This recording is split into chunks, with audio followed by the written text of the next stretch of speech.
So I mentioned yesterday that I started putting out something out into the universe um, that I'm a little scared about and finding myself feeling really vulnerable about. Um, so I just wanted to keep doing that. Yeah, I'm gonna keep doing that. I found a podcast episode that is that I just kind of tried out for the hell of it. It's from the Healing Justice podcast. There's an episode called New Year's Practice Cast a Spell with Adrienne Marie Brown. For folks who are familiar, Adrienne Marie Brown is the author of Emergent Strategy. That's probably what most folks know her for. But this episode, she walks folks through sort of creating of a spell to cast in the transition from one year to the next. And wow, we're already sort of like more than 2 weeks in, 3 weeks into 2019. Figured better late than never. And I can start shedding some stuff and inviting other things in.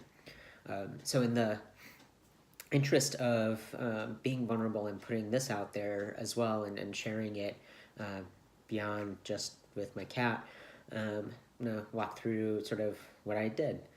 I highly recommend actually downloading the podcast episode itself and listening to it yourself, and doing it, not necessarily following my lead. I'm kind of, you know, summarizing more so here, so you're not going to get the full impact of um, the the talking through of the whole process and the purposes of everything and the intentions of everything. So, um, anyway, so it involved a lot of journaling, as a lot of this stuff does.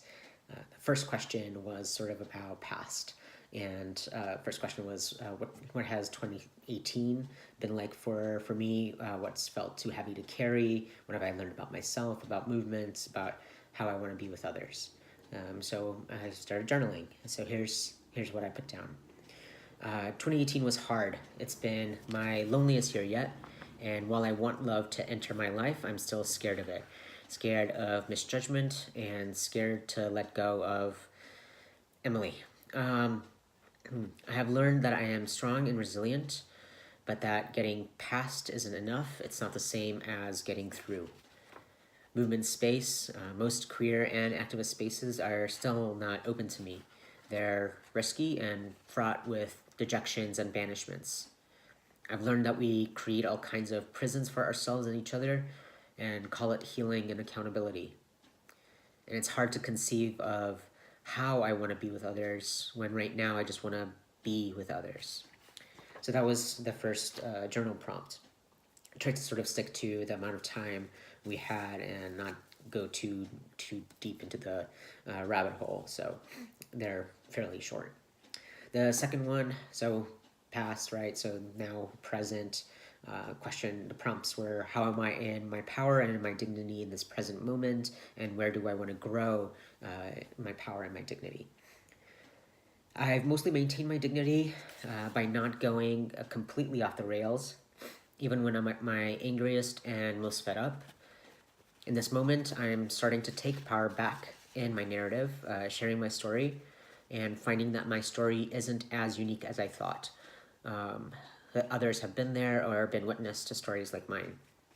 I want to grow more in owning my truth and being more courageous with it, and finally finding a way to share it responsibly, ethically, and in a way that not only maintains my dignity but restores what I have lost.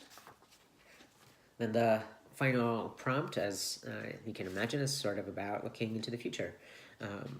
And sort of both looking at a long-term future and then thinking back to sort of this year, how I want to build into that long-term future. So the prompt is, what does liberation mean to me as a part of the human species? And I guess you can also sort of make it as part of communities or part of movement work, etc.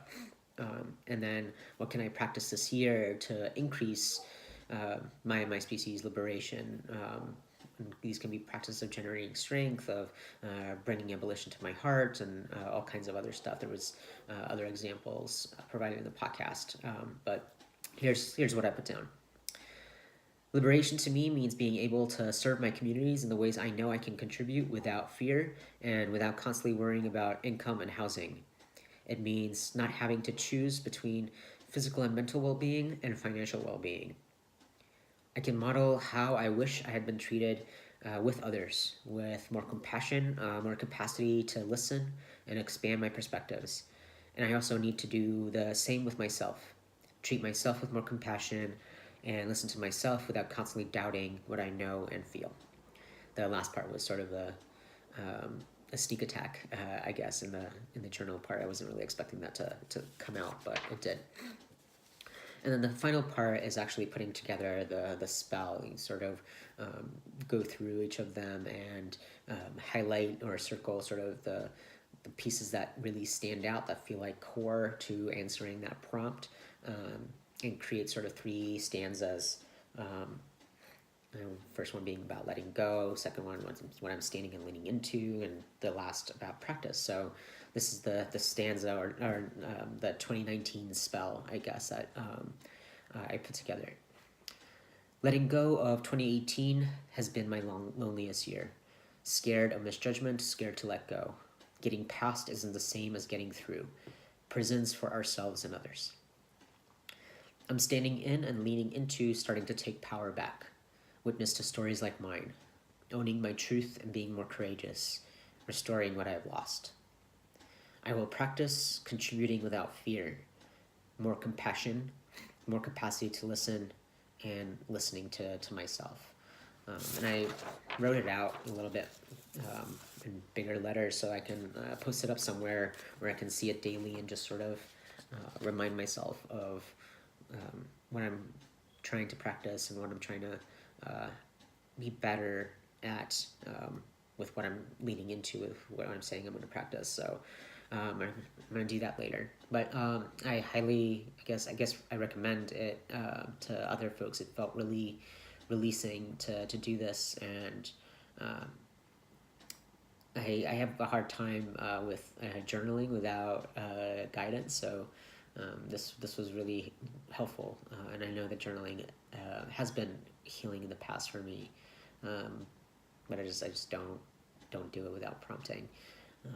So I'm gonna put it up there, and maybe this will actually also position me to do more of the journaling on a more regular basis, and maybe be able to release in a more consistent way. Anyway, thanks for listening.